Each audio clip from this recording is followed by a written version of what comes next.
नमस्कार, मी प्रियंका बनिया आणि तुम्ही पाहत आहात प्रथम न्याय। मित्रांनो, सध्या आपण जे आहेत आझाद मैदान येथे जे आहेत जमलो आहोत। मित्रांनो, आपल्याला माहितीच असेल आझाद मैदान येथे जे आहेत प्रत्येक व्यक्ती आपल्या हक्कासाठी आपल्या अधिकारासाठी जे आहेत ते आंदोलन करत असतात।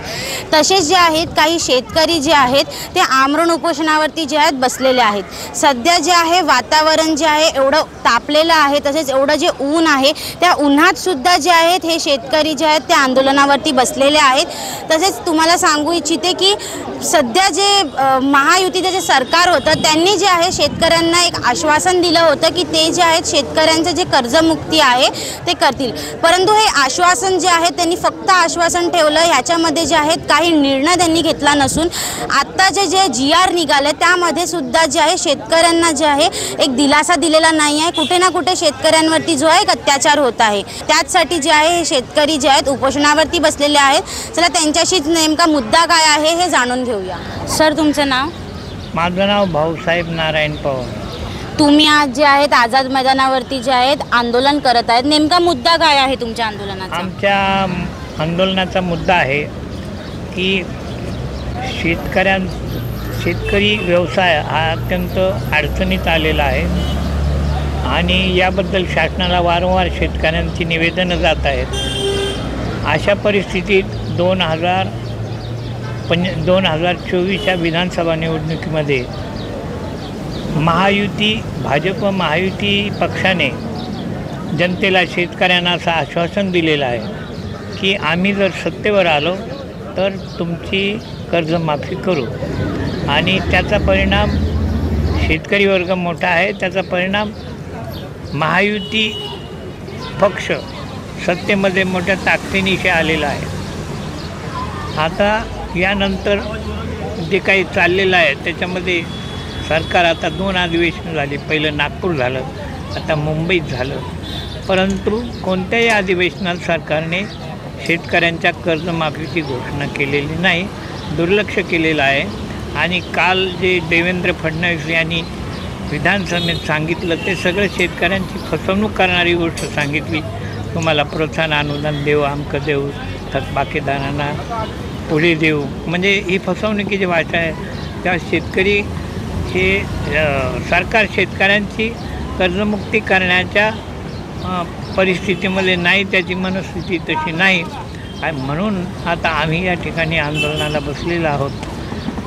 1 महिन्यापूर्वी आम्ही त्यांना निवेदन दिलं होतं, त्याचंही आम्हाला काही उत्तर नाही, म्हणून आम्ही या ठिकाणी हे आंदोलन करीत आहोत। उपोषण आम्ही सगळे वयस्कर लोक आहोत, प्रत्येक 75 वर्षाच्या पुढच्या वयाचं आहे। आमच्यात 2च तरुण आहेत, ते आम्ही आणलेत आणि अशा परिस्थितीमध्ये आम्ही तर चालतच आलो 25-30 किलोमीटर, नंतर आम्ही गाडीत बसलो आणि आलो।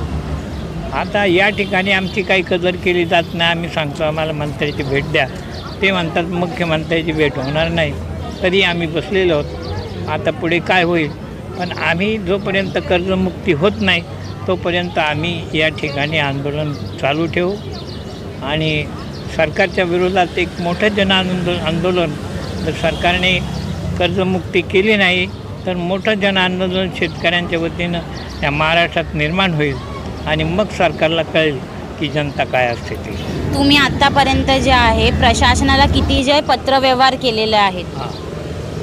आम्ही ह्या कर्जमुक्तीबाबत आता ठीक आहे, सरकार आलं तर आम्ही विचार केला की हे काहीतरी शेतकऱ्यांचा विचार करून ही घोषणा करेल। नागपूर अधिवेशनात घोषणा केली नाही म्हणून आम्ही जानेवारीच्या 30 तारखेला मुंबईत येऊन मुख्यमंत्र्यांना निवेदन दिलेलं आहे।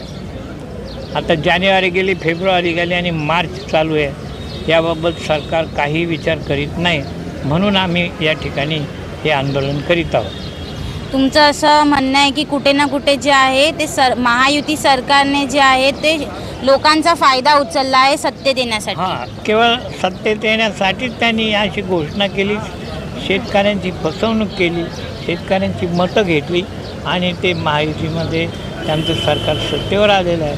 पण ते जे जनतेचं हे जे त्यांचं योगदान आहे त्याला ही महायुती पक्ष विसरलेला आहे आणि असं वाटायला लागलं की ते आमची फसवणूक केलेली आहे त्यांनी। सर, तुमचं नाव? माझं नाव श्रावणा कुशाबा रेंगडे, सर आता जे देवेंद्र फडणवीस जे आहेत आपले मुख्यमंत्री, त्यांनी जे आहे एक अधिवेशन घेतलं, त्या अधिवेशनात सुद्धा जे आहे शेतकऱ्यांना काही दिलासा भेटला नाही, त्याबद्दल तुमचं काय म्हणणं आहे? आम्हाला मान्य देवेंद्र फडणवीस साहेब व मान्य अधिकदादा व एकनाथ शिंदेनी आम्हाला जाहीर केला होता लोकसभा विधानसभेच्या वेळेस का तुम्हाला आम्ही शेतकऱ्यांना कर्जमुक्ती करू आणि कर्जमुक्ती करून महाराष्ट्राचा शेतकरी हा गरीब आदिवासी अकोला तालुका अहिल्यानगर जिल्हा अशा शेतकऱ्यांचे कर्जमाफी नाही केला तर आम्ही ह्या आदिल मैदानावर आत्मदहन करू आणि आत्मदहन केल्यानंतर समजा हे सरकार आमच्या शेतकऱ्याच्या विचाराचं नाही, शेतकऱ्याची आमची फसवणूक केलेली आहे. आमच्या शेतीला खतं प्यानी बियाण्यांना याचे महाग गंगाला भाव वाढलेत आणि गंगाला भाव वाढून आम्हाला शेती भात क्षेत्र असेल, वरई असेल, नाचणी असेल, खुरासणी असेल, भुईमुग असेल, गहू असेल, हे शेती आम्हाला परवडत नाही. कोरडवाहू शेती आमची आणि कोरडवाहू शेती असून आमच्या शेतीला जर त्यांनी कर्जमाफी केलं तर आम्ही शेतकऱ्यांचा आमचा कुटुंब आनंदाने सुखी राहील आणि आनंदाने आम्ही त्यांना मतदान आम्ही तर केलंच केलं. पण काही शेतकऱ्यांची मतासाठी त्यांनी जोगं मागितला त्या जोगऱ्याचा आम्हाला शेतकऱ्याला काहीतरी फुल नाही फुलाची पाकळी आम्हाला कर्जमुक्ती महाराष्ट्राचा गरीब शेतकरी वर्ग आहे महाराष्ट्राचा, तो शेतकऱ्यांना कर्जमाफी झाला तर आम्ही समाधानी राहू आणि त्या सरकारचा मान्य फडणवीस साहेबाचा अधिकदादाचा एकनाथ शिंदेचा आम्ही स्वागत येऊन करू एवढीच माझी विनंती आहे. जय महाराष्ट्र, जय आदिवासी. सर तुमचं नाव?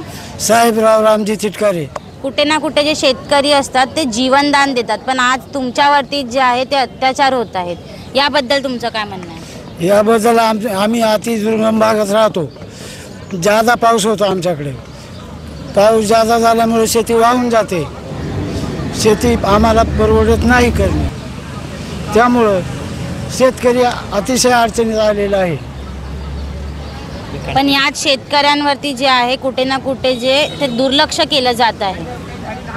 दुर्लक्ष केलेलंच आहे सरकारने आमच्यावर. आता निवडणूक होऊन किती दिवस झाले, 2-3 महिने झाले, आमचा काही विचार केला नाही सरकारने. जर आता असंच जर हे सुरू राहिलं, जर शेतकऱ्यांना काही निर्णय देण्यात नाही आला तर तुमचं पुढचं पाऊल काय असेल? शेतकऱ्यांचा निर्णय जर नाही लागला तर आम्ही आत्मदहन केल्याशिवाय राहणार नाही. मित्रांनो, जसं की आपण पाहिलं कुठे ना कुठे जे आहे त्या शेतकऱ्यांचं असं म्हणणं आहे की जे महायुती सरकार आहे त्यांनी फक्त जे आहे सत्तेत येण्यासाठी, जी खुर्ची मिळवण्यासाठी जे आहे तो ह्यांचा जो आहे उपयोग केलेला आहे. जेव्हा महायुती सरकार आलं होतं तेव्हा त्यांनी सांगितलं होतं की विधानसभा झाल्यानंतर जे आहेत ते या शेतकऱ्यांची जे आहे कर्जमुक्ती करणार आहेत, परंतु अजून देखील जे आहे यावरती काही निर्णय आलेला नाही आहे. फक्त जे आहे प्रशासनाकडून जे आहेत रोज जे आहेत आश्वासनं दिली जात आहेत. कधी जे आहे ह्यांना निर्णय भेटणार व कधी जी आहे ह्यांची कर्जमुक्ती होणार. तसेच आता जे आहे अधिवेशन सुरू आहेत, नागपूरच्या अधिवेशनात देखील जे आहे शेतकऱ्यांना पुरेसा दिलासा भेटलेला नाही आहे आणि आता जे नवीन अधिवेशन झालं त्यात सुद्धा जे आहे शेतकऱ्यांना जे आहे काही दिलासा भेटलेला नाही आहे. असाच जर शेतकऱ्यांवरती अत्याचार होत राहील तर शेतकऱ्यांनी जावं कुठे? अशा नवनवीन खबरा पाहण्यासाठी पाहत राहा प्रथम न्याय. मी प्रियंका बनिया, कॅमेरा पर्सन गौरी पवार सोबत.